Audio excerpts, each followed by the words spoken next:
Qui sont les artistes équestres? Donc aujourd'hui, je vais vous présenter les résultats d'une étude sur le métier d'artiste équestre qu'on a menée aux observatoires de l'IFCE, donc moi et Léana Schroeder qui était en stage de fin d'études aux observatoires l'an dernier.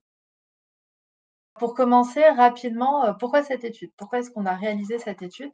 Elle a été commandée par la Fédération française d'équitation et le Syndicat national des artistes équestres et elle a été approuvée, par le Conseil de l'emploi et de la formation, organisé par l'IFCE en octobre 2022 et elle a commencé en suivant. Alors cette étude, elle avait plusieurs objectifs. Il fallait répondre à plusieurs questions. Qui sont les artistes équestres qui exercent en France? Est-ce qu'ils ont des difficultés particulières pour exercer leur métier? Est-ce qu'ils ont besoin d'un accompagnement particulier pour mieux exercer leur métier? Et aussi, combien d'artistes équestres exercent en France métropolitaine? Alors ça, c'est quelque chose qu'on ignorait, assez. Comment ils exercent ce métier? Quels sont leurs besoins? Alors, ce qu'il faut savoir, c'est qu'il y avait déjà une étude, préexistante qui avait commencé en 2019 et qui a été menée par, le site d'UZES de l'IFCE, conjointement avec le LIRDEF. Donc le LIRDEF, c'est le laboratoire interdisciplinaire de recherche en didactique, éducation et formation. C'est un laboratoire des universités Montpellier et Paul Valéry Montpellier 3. Et cette étude, elle a permis d'aboutir à la création d'une formation continue pour les artistes équestres, c'est le projet FARTEC. Et c'est une formation qui existe toujours aujourd'hui, qui est ouverte aux artistes équestres professionnels, mais aussi aux amateurs qui souhaiteraient se professionnaliser. Et si certains d'entre vous sont intéressés, sachez que vous pouvez vous inscrire à la prochaine session de la formation. Pour ça, vous pouvez, télécharger, les dossiers de candidature, notamment sur le site de l'IFCE et les déposer. Vous avez jusqu'au 19 juin, pour ce faire. Donc ça, c'était une première étude. Donc c'était une étude qualitative. Donc ça veut dire qu'elle reposait sur des entretiens, longs menés avec des artistes équestres. Et donc l'idée avec cette nouvelle étude que je vais vous présenter, c'était de compléter cette étude qualitative par une étude quantitative. Donc ça veut dire, une étude qui permet, d'avoir des chiffres, en fait, de savoir, une situation donnée, combien d'artistes équestres la rencontrent. Une problématique donnée, combien d'artistes équestres, sont concernés par cette problématique. Comment s'est déroulée cette nouvelle étude? Comme je le disais tout à l'heure, on ne connaissait pas vraiment combien d'artistes équestres exerçaient en France. Donc il a fallu commencer par un recensement de ces artistes équestres. Et alors pour, faire ce recensement, on a procédé de 2 manières. On a d'abord diffusé un questionnaire, autour du mois de janvier 2023. Donc c'était un questionnaire qui était accessible en ligne, un très court questionnaire. L'idée, c'était d'avoir un maximum, de participants et de glaner déjà un premier niveau d'information. Et donc on a eu 215 réponses exploitables à ce questionnaire, donc 215 artistes recensés et ensuite on a pu compléter, ce premier questionnaire par des recherches, manuelles en fait, via le bouche à oreille. On a cherché sur les réseaux sociaux, via les événements de spectacles équestres qui avaient lieu et donc via ce questionnaire et ces recherches, on a pu aboutir à 600 artistes équestres recensés, donc qui exercent en France métropolitaine. Alors ces 600 artistes équestres, ça concerne les amateurs comme les professionnels, parce que comme on va le voir, tout à l'heure et si certains d'entre vous sont familiers du sujet, vous le savez déjà, mais c'est souvent difficile de faire, de mettre une limite claire entre les amateurs et les professionnels. Donc là, dans le cadre de ce recensement, on les a tous inclus et ça concerne des artistes qui ont au moins, 18 ans et qui étaient en activité, au cours de cette étude. Sachant qu'on sait que c'est un métier dans lequel il y a quand même un fort turnover. Donc 600 artistes équestres, c'est un ordre de grandeur, mais ça peut être un petit peu plus ou un petit peu moins. Donc ça, c'était la première partie de l'étude et une fois ce recensement fait, on a pu, entrer dans le vif du sujet et donc dans l'analyse des conditions d'exercice du métier. Pour pouvoir faire cette deuxième partie d'étude, on a d'abord réalisé des entretiens.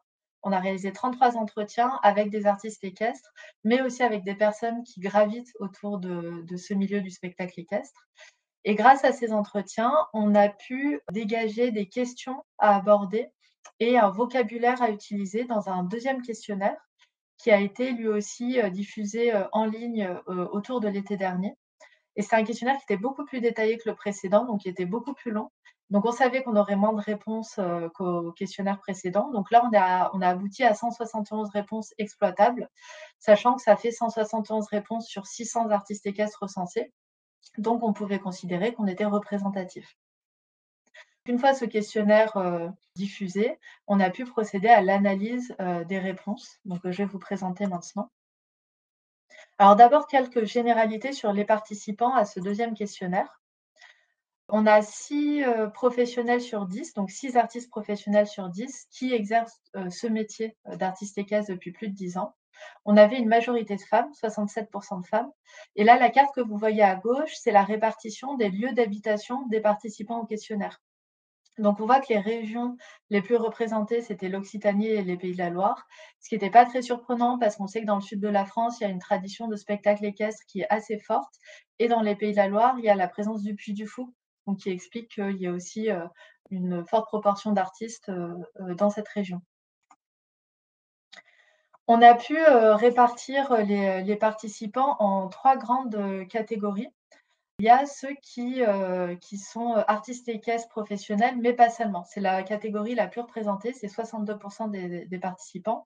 Donc artistes équestres professionnels, mais pas seulement, ça veut dire qu'ils exercent ce métier en tant que professionnels, mais ils ont une autre activité, que ce soit à côté, de leur activité d'artiste équestre ou dans le prolongement de celle-ci.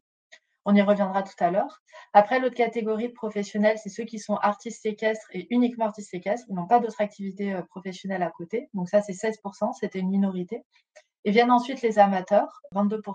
Et alors ces catégories, c'est comme ça que les personnes enquêtées se désignaient. En fait, on leur demandait, «Pratiquez-vous en tant qu'amateur, en tant que professionnel?» et ils cochaient la réponse qui leur correspondait. Ensuite, on a demandé à ces professionnels sous quelle situation professionnelle ils exercent leur métier d'artiste équestre. Et alors la plupart, sont intermittents du spectacle. On en a 6 sur 10 qui est intermittents du spectacle. Viennent ensuite les chefs d'entreprise, les micro-entrepreneurs, là c'est, 2 participants sur 10. Et un petit peu plus loin, les exploitants agricoles, on en a 1,5 sur 10 qui est exploitant agricole. Et on leur a demandé s'ils étaient satisfaits de cette situation professionnelle. Et la grande majorité, 90 se disaient satisfaits ou au moins en partie satisfaits de cette situation professionnelle, sachant que les plus satisfaits, c'était les intermittents. Et ce qu'on a constaté pendant les entretiens et aussi, dans le cadre du questionnaire, c'est que souvent, ceux qui n'étaient pas intermittents souhaiteraient devenir intermittents. C'est une situation qui est vue comme très avantageuse parce que notamment, elle a un accès un peu facilité au chômage et que les périodes de chômage permettent de financer les périodes de création, donc qui sont propres, à ces métiers de spectacle, et pendant les périodes de création de continuer à s'occuper de ses chevaux, à les entretenir financièrement. Ce qu'on a vu à travers, cette étude, c'est que, artiste équestre, c'est un métier, mais qu'il y a différentes façons de l'exercer. Alors on a demandé, là je vais m'intéresser aux professionnels, quelle était la situation économique de ces professionnels pour leur activité d'artiste équestre. On en a un peu plus de la moitié, 51 qui se dégagent un revenu avec, cette activité d'artiste équestre. On en a 30 pour, lesquels l'activité est à l'équilibre, donc ça veut dire que les recettes couvrent les dépenses. Donc l'activité, ils ne perdent pas d'argent avec cette activité, mais ils n'en gagnent pas non plus. Et une minorité, 19 pour qui c'est une dépense.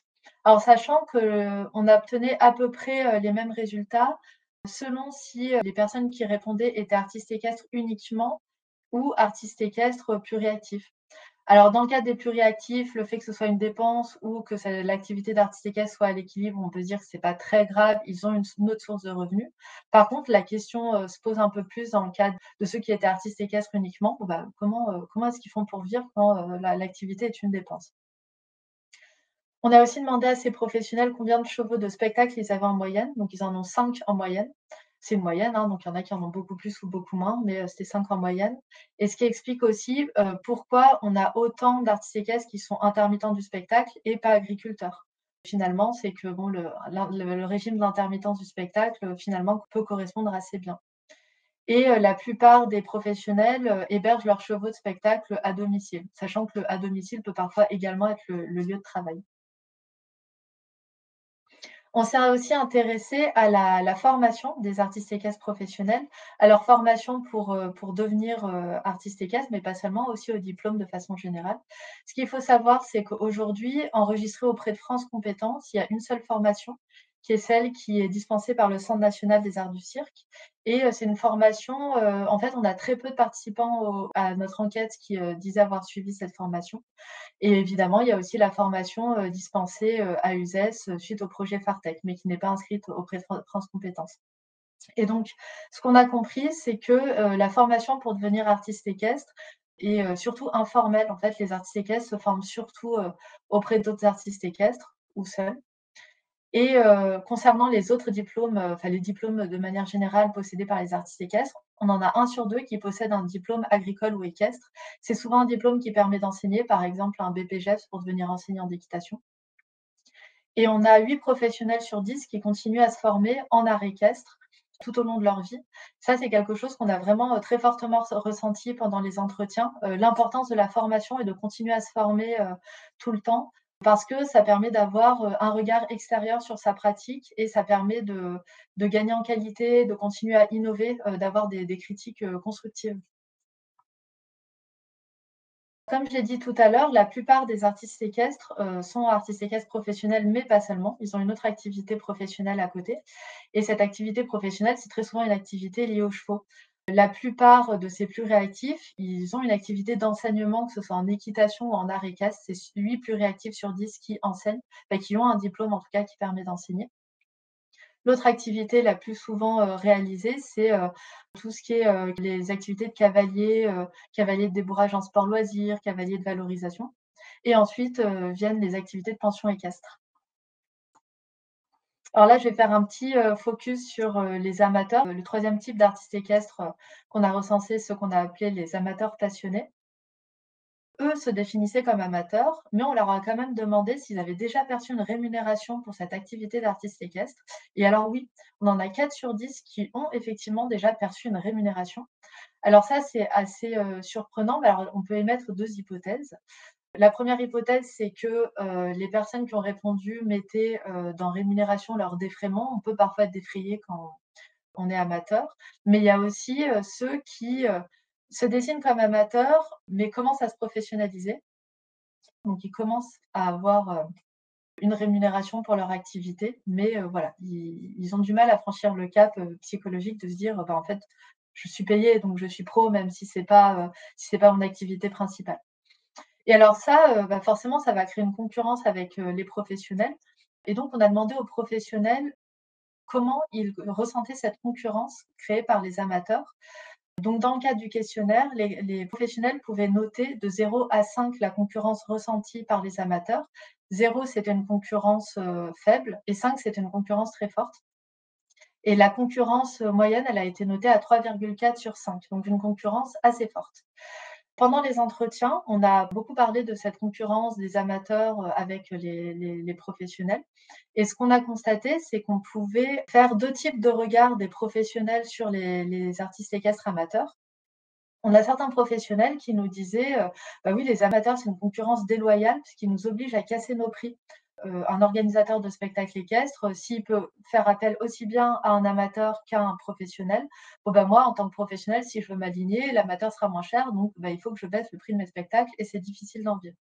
Donc ça, c'était un premier groupe de regard, sur ce sujet et l'autre groupe de regard des professionnels, là, c'était les professionnels qui nous disaient: «Mais moi, les amateurs, enfin moi aussi j'ai commencé en tant qu'amateur, les amateurs finalement, ce sont les professionnels en devenir, il faut qu'ils puissent exercer et moi je me considère pas en concurrence avec les amateurs parce que je considère qu'en termes de qualité, la qualité du spectacle n'est pas la même». Voilà, donc on avait vraiment, ces 2 regards, même si, bah, voilà, la concurrence des professionnels a quand même été notée 3,4 sur 5, donc une concurrence assez forte. On a demandé à ces amateurs, bah, du coup, est-ce qu'ils souhaitent se professionnaliser? Est-ce qu'ils souhaitent devenir artistes équestres professionnels? Et on en a un sur 2 qui effectivement souhaiterait, le devenir. Donc ça fait finalement la moitié aussi qui n'est pas intéressé. Et en attendant, ces amateurs, ils exercent un métier qui est le plus souvent sans lien avec les équidés ou le domaine artistique. Mais on en a quand même un quart qui enseigne l'équitation. Alors là, je vais revenir aux professionnels. On a demandé aux professionnels quels étaient leurs besoins pour, mieux exercer, leur métier d'artiste équestre. Et alors, on s'est d'abord intéressé aux besoins en formation, hein, comme on l'a vu tout à l'heure, la formation, c'était quelque chose de très important. Et là, c'était une question ouverte. Les participants pouvaient écrire ce qu'ils voulaient et donc là, dans le nuage de mots que vous voyez à gauche, vous voyez les mots qui, plus ils sont gros, plus ils ont été cités. Donc on voit qu'il y a dressage, théâtre, mise en scène, mais on voit aussi, comptabilité, administratif, communication. Donc on peut, regrouper ces besoins en formation en 4 types. Il y a d'abord donc évidemment les besoins en formation en dressage. Ça, c'est quelque chose qu'on a vraiment ressenti pendant les entretiens, que le dressage, la technique équestre, c'est quelque chose de fortement valorisé. Après, il y a le groupe de besoins pour tout ce qui est, présence scénique, on va dire, des besoins de formation en théâtre, en comédie. Et ensuite, il y a le groupe de besoins qui concerne plutôt tous les à côté du métier, des formations en comptabilité, en administratif, en communication. C'est vrai que quand on n'est pas, artiste équestre salarié, mais qu'on a son entreprise, qu'on est micro-entrepreneur par exemple, forcément quand on veut devenir artiste équestre, on se dit pas qu'on va devoir faire sa compta à un moment donné. Et voilà, et ça c'est quelque chose qui s'apprend. Et ensuite le dernier, groupe de besoins, c'est pour tout ce qui, entoure le numéro, on va dire, et qui permet de le magnifier. Donc par exemple en son, en lumière et cetera. Et à ça, ce qu'on peut ajouter, c'est un besoin qui est ressorti, pendant les entretiens, mais qui était difficile à retranscrire, dans l'enquête. C'était, des besoins, un petit peu d'ouverture artistique vers d'autres disciplines que vraiment, le chant équestre et le spectacle équestre. Ce qui s'est passé, c'est que quand on avait des entretiens avec certains artistes équestres, ils nous disaient qu'ils trouvaient que pour beaucoup d'autres artistes équestres, il y avait un manque d'ouverture artistique vers d'autres disciplines et qu'il y avait peu d'innovation dans les numéros proposés. Alors quand on allait interroger ces autres artistes équestres, ils allaient nous dire la même chose, mais concernant encore d'autres artistes équestres. Donc finalement, il y avait un peu cette sensation que beaucoup de personnes se renvoyaient la balle, se critiquaient sans se critiquer eux-mêmes, mais critiquaient les autres. Mais voilà, donc c'est quelque chose d'assez intéressant qui est ressorti vraiment, ce besoin d'ouverture artistique vers d'autres disciplines pour un peu nourrir ces numéros et pouvoir innover. On a aussi interrogé les professionnels sur, ce qui pourrait les aider à mieux exercer leur métier d'artiste équestre. Là, vous voyez les réponses qui sont le plus souvent ressorties. On retombe un petit peu logiquement sur, les besoins en formation. Ils disent qu'ils auraient besoin d'un accompagnement administratif dans le cadre de leur métier, en comptabilité, juridique et cetera. Aussi un accompagnement en communication, comment mieux communiquer autour de ses métiers, mieux vendre, ses prestations, être visible. Ça, c'est quelque chose qu'on a ressenti, quand on essaie de compléter le recensement des artistes équestres. Quand on cherchait beaucoup d'artistes équestres sont présents sur les réseaux sociaux, Instagram et cetera. Mais parfois, c'est pas si évident que ça de trouver comment les joindre en dehors de l'utilisation des réseaux sociaux. Donc voilà, cet accompagnement en communication peut être utile. Ce qu'il disait aussi, c'est qu'ils peuvent avoir besoin d'accès à des infrastructures pour loger les chevaux et ou pour créer. La proposition était écrite comme ça dans le questionnaire et aussi de disposer de références de tarifs de prestations. Donc savoir, à quel prix vendent ces numéros. Alors grâce à cette étude, on a pu dégager, certains leviers pour améliorer la pratique, de ce métier. Chaque levier découle d'un constat. Donc là, on a pu dégager 4 leviers. Donc là, vous avez le premier levier qui découle du constat que parfois, on a certains artistes équestres qui nous faisaient remonter qu'ils avaient des conditions de travail qui pouvaient être parfois inadaptées. Alors par exemple, j'ai une artiste équestre qui me disait, que quand elle arrivait, sur le lieu où elle devait se représenter, la scène, en fait, c'était un roncier qui avait été vaguement, coupé et bah, elle devait faire évoluer ses chevaux là-dessus et forcément, c'était très difficile. On a un autre artiste équestre, par exemple, qui nous disait, bah, que, lui, ça lui était déjà arrivé d'arriver sur le lieu de représentation et de constater qu'il y avait pas de point d'eau pour ses chevaux. Donc forcément, c'est problématique, ne serait-ce qu'en matière de bien-être animal. Ce qu'on constate, c'est que souvent, c'est les conditions de travail inadaptées, elles sont proposées par des organisateurs de spectacles qui sont, en dehors du milieu équestre, donc qui connaissent pas les besoins des chevaux, ni les besoins, des artistes, bien sûr. Et donc en levier pour, améliorer cet état de fait, bah, ce serait de mieux communiquer auprès des organisateurs de spectacles. Alors d'abord en amont, déjà savoir communiquer avec un organisateur de spectacle, savoir exprimer ses besoins et oser le faire.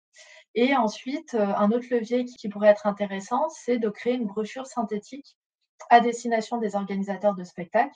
L'idée, ce serait, bon, bah, vous allez organiser un spectacle équestre, voilà les besoins de l'artiste équestre, voilà les besoins des chevaux et puis éventuellement, bah, administrativement, voilà comment ça se passe. Le deuxième constat, c'est, on l'a vu, qu'il y a des situations professionnelles qui sont diverses, mais avec une prédominance de l'intermittence. Et là, le levier, ce serait de disposer d'un accompagnement administratif pour les artistes équestres et cet accompagnement administratif, ce serait intéressant que ce soit le plus tôt possible, au moment où l'artiste équestre se professionnalise, déjà pour savoir, quelle situation, professionnelle est la plus adaptée à mon cas. Je pense notamment aux artistes équestres qui sont plus réactifs, qui ont d'autres activités à côté. Parfois il y en a je crois qu'il y en a 13 qui cumulent plusieurs situations professionnelles. Il y en a qui nous disaient qu'ils étaient pas sûrs d'être dans la légalité, que c'était un peu compliqué, qu'il y avait pas vraiment d'interlocuteurs qui connaissaient leur situation et qui pouvaient les accompagner. Donc voilà, disposer d'un accompagnement administratif là-dessus, en amont et puis après même tout au long de son activité, avoir quelqu'un à qui poser les questions. L'autre constat, on l'a vu aussi, c'est qu'il y a une coexistence d'amateurs et professionnels sans frontières clairement définies entre les 2. Et là, un levier qui est vraiment pas le plus évident, mais qui est quand même intéressant, c'est, des artistes équestres pendant les entretiens qui nous l'ont cité, ce serait de mettre en place une grille tarifaire. En fait, souvent, ils nous citaient l'exemple de la convention collective nationale de la production cinématographique pour les artistes-interprètes qui fixe, un salaire minimum pour les artistes-interprètes. Donc là, leur idée, c'était de faire la même chose. Donc ça concernerait, les artistes équestres quand ils sont salariés, donc plutôt les intermittents. Alors évidemment, c'est un peu plus complexe à mettre en œuvre parce que ça suppose l'existence d'une convention collective. Aujourd'hui, les artistes équestres ne font pas, partie de conventions collectives. Le dernier constat, on l'a vu aussi, c'est la formation informelle qui est jugée satisfaisante, hein, par, les artistes équestres qu'on a interrogés, mais qui est quand même à développer. Et alors, le levier serait de développer certains axes de formation. C'est ce qu'on a vu tout à l'heure, en dressage, les à côté du métier, la gestion, la comptabilité, la communication, tout ce qui est mise en scène, son, lumière et l'ouverture artistique en dehors du champ équestre, la comédie, l'expression corporelle, mais pas seulement. Voir aussi, ce qui se fait ailleurs pour nourrir, ces numéros. Voilà, alors j'en ai, terminé avec cette présentation. Le rapport de l'étude devrait, être mis en ligne prochainement pour ceux qui sont intéressés et qui voudraient aller fouiller un petit peu. Là, c'était vraiment une synthèse, mais vous aurez accès à 2 informations dans le rapport. Il y aura aussi un podcast qui va être diffusé à partir du 20 juin et d'autres supports de communication un peu synthétiques, une infographie, une vidéo qui seront diffusées via les réseaux sociaux, sans doute à partir du mois de juin aussi, pour les personnes qui voudraient pas forcément lire le rapport, qui n'aiment pas écouter les podcasts. Bon, bah, vous aurez aussi d'autres supports visuels, si vous êtes intéressés. Voilà, merci à tous pour votre présence.